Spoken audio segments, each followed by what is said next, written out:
Recording में अभी तक ये साफ नहीं हो पाया था कि फ्लाइट 10:15 आखिर गायब क्यों हुई। बस इतना बताया गया था कि वह अचानक रडार से गायब हो गई। निक अब समझ गया था कि हाथ पर हाथ रखे बैठने से कुछ नहीं होगा। उसने अपना नोटबुक निकाला और रिकॉर्डिंग में बताए गए सारे अहम पॉइंट्स नोट करने लगा। उसमें लिखा था, हो सकता है ये कोई मैकेनिकल खराबी हो, या फिर केबिन में आग लग गई हो, या शायद प्लेन का सिग्नल किसी चीज से डिस्टर्ब हो गया हो। निक बेचैनी से उठकर प्लेन के अंदर टहलने लगा। उसे उम्मीद थी कि उसे कुछ सुराग मिलेगा। तभी उसकी नजर कुछ यात्रियों पर पड़ी जो प्लेन में मोबाइल चला रहे थे। निक तुरंत उनके पास गया और बोला, मोबाइल बंद करो वरना खतरा हो सकता है। मगर उन्होंने उल्टा निक की ही सोच पर सवाल खड़े कर दिए। बोले, दूर की फ्लाइट्स में वाईफाई होता है, इससे कुछ नहीं बिगड़ता। लेकिन निक अपनी जिद पर अड़ा रहा। बहस इतनी बढ़ गई कि एयर होस्टेस को आना पड़ा। जांच के बाद सब कुछ सामान्य पाया गया। निक मजबूरी में अपनी सीट पर लौट आया और गुस्से में अपने हेडफोन लगा लिए। रिकॉर्डिंग दोबारा शुरू हुई। उसमें बताया गया कि फ्लाइट के आगे वाले हिस्से में एक गवाह बैठा था, जिसकी गवाही से किसी बड़े माफिया को सजा मिल सकती थी। मुमकिन था कि उसे रोकने के लिए माफिया कोई भी हद पार कर दे। रिकॉर्डिंग में यह भी कहा गया कि फ्लाइट में एक पुलिस अफसर मौजूद है। निक फौरन एयर होस्टेस के पास गया और पूछा, प्लेन में वो पुलिस वाला कौन है? लेकिन उसने साफ मना कर दिया और कहा, अगर है भी तो भी ये जानकारी किसी को नहीं दी जाती। निक निराश होकर वापस जाने लगा। लेकिन तभी उसकी नजर उस आदमी पर पड़ी जिससे वो पहले बात कर चुका था। निक को शक हुआ कि यही वो छुपा हुआ पुलिस वाला हो सकता है। वह जाकर उसके पास बैठ गया और बोला, मुझे पता है कि तुमने कहा था कि तुम पायलट हो, लेकिन तुम एयर मार्शल हो, है ना? उस आदमी ने जवाब दिया, मैंने कहा ना मैं पायलट हूँ। निक बोला, सुनो, मैं एक खोजी पत्रकार हूँ और मुझे पूरा यकीन है कि एक एयर मार्शल हवा में भी मार्शल की तरह ही दिखाई देगा। लेकिन सामने वाले ने कहा, मैं एयर मार्शल नहीं हूँ और तुम मुझसे ये क्यों कहलवाना चाहते हो? मैं बस एक पायलट हूँ। मैं एयर मार्शल को जानता हूँ। उनका काम होता है खतरे पर नजर रखना और भीड़ में घुल मिल जाना। जैसे ही उसकी बात खत्म हुई, निक को समझ आ गया कि अब उसे क्या करना है। जैसे ही केबिन की लाइट्स डिम हुई और यात्री सो गए, निक चुपके से उन दो खतरनाक दिखने वाले यात्रियों के पास पहुंच गया। उसने सोच लिया था यही दो लोग माफिया के हत्यारे हैं। निक ने उनके बैग चेक करने की कोशिश की, लेकिन गलती से बैग गिर गया और दोनों की नींद टूट गई। वे गुस्से में उठे और निक पर बरस पड़े। निक ने सीधा सवाल दागा, क्या तुम लोग रूसी माफिया हो? लेकिन उन्होंने जवाब दिया, हम तो नेशनल एथलीट्स हैं। बहस बढ़ने पर एयर होस्टेस फिर आई और बोली, शांति बनाए रखो। मगर निक अब भी अपनी बात पर अड़ा था कि यही दोनों हत्यारे हैं। उसकी हरकतों से सारे यात्री परेशान हो गए। कुछ ने तो मोबाइल से वीडियो भी बनाना शुरू कर दिया। आखिरकार कैप्टन खुद केबिन से बाहर आया और सख्त लहजे में बोला, अगर तुमने ऐसा दोबारा किया तो हम तुम्हें फ्लाइट से उतरवाने के लिए मजबूर होंगे। निक डर गया और बोला, ठीक है, अब कुछ नहीं करूंगा। उसने फिर से अपने हेडफोन पहने और जो रिकॉर्डिंग अब आई उसने उसकी रूह कंपा दी। आवाज आई, अगर आपने फ्लाइट 10:15 के बारे में एक ही बात सुनी है तो वो शायद यही होगी कि उस फ्लाइट में एक यात्री था, जस्टिन सैंडरसन। इस खोजी पत्रकार का वो वीडियो जिसमें वो फ्लाइट के दौरान हंगामा करता दिखा, ठीक उसी वक्त इंटरनेट पर अपलोड हुआ जब विमान गायब हुआ था। ये रहा उस क्लिप का हिस्सा। और फिर सुनाई दिया वही झगड़े का हिस्सा जो अभी थोड़ी देर पहले हुआ था। निक की सांसें रुक गईं। उसने रिकॉर्डिंग की अगली लाइन सुनी, जब कैप्टन गुड नाइट न्यूयॉर्क कहेगा उसी पल फ्लाइट गायब हो जाएगी। जैसे ही उसने देखा कि अब समय नजदीक है, कैप्टन फिर से निक के पास आया। बोला, तुम अभी भी शांति नहीं रख पा रहे हो। निक ने घड़ी की तरफ इशारा किया और बोला, बस 14 मिनट बाद आप वो 4 शब्द बोलेंगे। कृपया ऐसा मत कीजिए। अगर आपने बोला तो कोई आपको सुन नहीं पाएगा। लेकिन तभी एक महिला ने आगे बढ़कर अपना बैज दिखाया। वो असल में एक एयर मार्शल थी। उसने निक को हथकड़ी लगाई और कहा, तुम फ्लाइट की सुरक्षा के लिए खतरा बन चुके हो। अब तुम्हारी आजादी सीमित की जा रही है। निक को वापस सीट पर बैठा दिया गया। वो स्क्रीन पर घड़ी देखता रहा।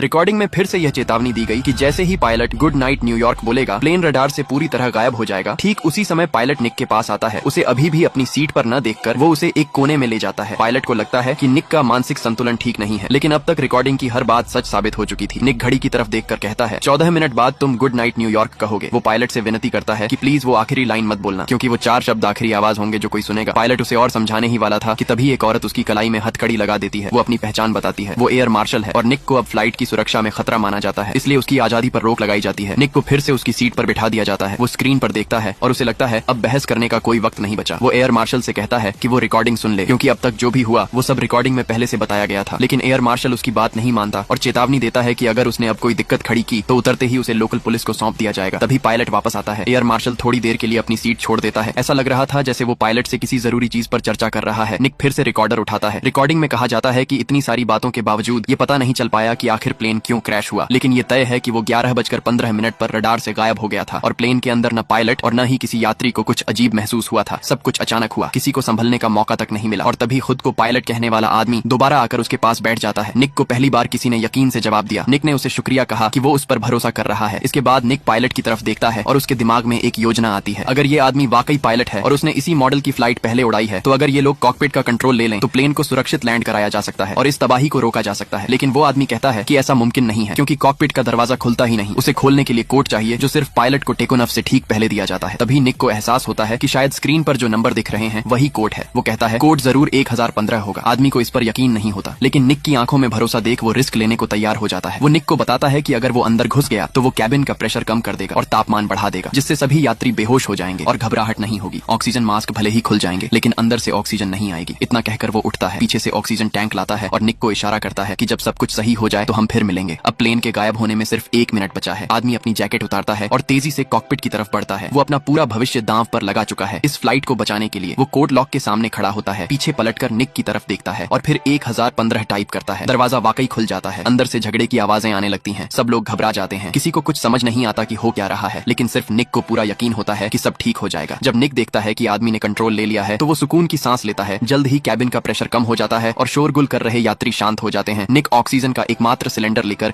निक ने एक बार फिर उस आदमी की तरफ देखा, फिर भी हिम्मत जुटाकर कोड डाला 1015। और हैरानी की बात यह हुई कि प्लेन का दरवाजा सच में खुल गया। अगले ही पल अंदर से जोरदार लड़ाई की आवाजें आने लगी। सब यात्री घबरा गए। किसी को समझ नहीं आ रहा था कि क्या हो रहा है, लेकिन निक को पूरा यकीन था कि सब सही हो जाएगा। जैसे ही उसने देखा कि उस आदमी ने कॉकपिट का कंट्रोल अपने हाथ में ले लिया, निक ने चैन की सांस ली। जहाज का दबाव कम होने लगा और जो पैसेंजर चीख पुकार मचा रहे थे वो भी चुप हो गए। निक ने एक ऑक्सीजन की बोतल उठाई और धीरे धीरे कॉकपिट की ओर बढ़ा, लेकिन जैसे ही उसने स्क्रीन पर देखा कि वो आदमी उसे देखकर मुस्कुरा रहा है और शुक्रिया बोल रहा है, निक के होश उड़ गए। उसी पल उसे समझ में आया कि प्लेन को गायब करने वाला कोई और नहीं बल्कि वही था जिसे वो सबसे ज्यादा भरोसेमंद समझता था। निक के पैरों तले जमीन खिसक गई। उसे यकीन नहीं हो रहा था कि वो खुद इस तबाही का हिस्सा बन चुका है। और फिर बिल्कुल 11:15 पर फ्लाइट 1015 हमेशा के लिए रडार से गायब हो गई। कितना वक्त बीत गया किसी को नहीं पता। निक जब होश में आया तो खुद को एक सुनसान समंदर के किनारे पड़ा पाया। जैसे ही वो घबरा कर उठा, उसने देखा कि चारों तरफ प्लेन का मलबा बिखरा पड़ा था। उसका दिल धड़कने लगा। यकीन ही नहीं हो रहा था कि वो इस प्लेन क्रैश का इकलौता जिंदा इंसान है। फिर उसकी नजर पड़ी उसी पुरानी रेडियो मशीन पर। वो पागल होकर उसके पास दौड़ पड़ा। जैसे ही उसने हेडफोन लगाए, अंदर से एक न्यूज रिपोर्ट चल रही थी। रिपोर्टर बता रहा था कि महीनों की मशक्कत के बाद एक छोटे से टापू पर फ्लाइट का मलबा मिला और सबसे चौंकाने वाली बात यह थी कि फ्लाइट 1015 के सभी यात्री जिंदा मिले। सिर्फ एक आदमी गायब था। नाम था निक। निक चकरा गया, समझ नहीं पा रहा था कि ये सब कैसे मुमकिन है। तभी उसकी नजर एक छोटे लड़के पर पड़ी जो उसे देख रहा था। निक मन ही मन सोचने लगा कि शायद ये सब कुछ एक धोखा हो, मगर अगली ही पल भीड़ उमड़ पड़ी। सबके चेहरे पर गुस्सा था। निक घबरा गया, खुद को बचाने की कोशिश करने लगा। वो बार बार कह रहा था, मैंने तुम सबकी जान बचाई है, मैं कोई अपराधी नहीं हूँ। लेकिन उन लोगों की आंखों में जो आग थी उसने सब साफ कर दिया। निक को उसी वक्त समझ में आ गया कि उसकी सच्चाई कुछ और थी। शायद आखिरी सांस तक भी निक को ये समझ नहीं आया कि उसने गलती क्या की थी। और जो रहस्यमय पायलट था जिसने ये सब कुछ रचा, वो कौन था, कैसे उसने निक की जिंदगी को मोहरा बनाया, ये बात कभी किसी को नहीं पता चलेगी।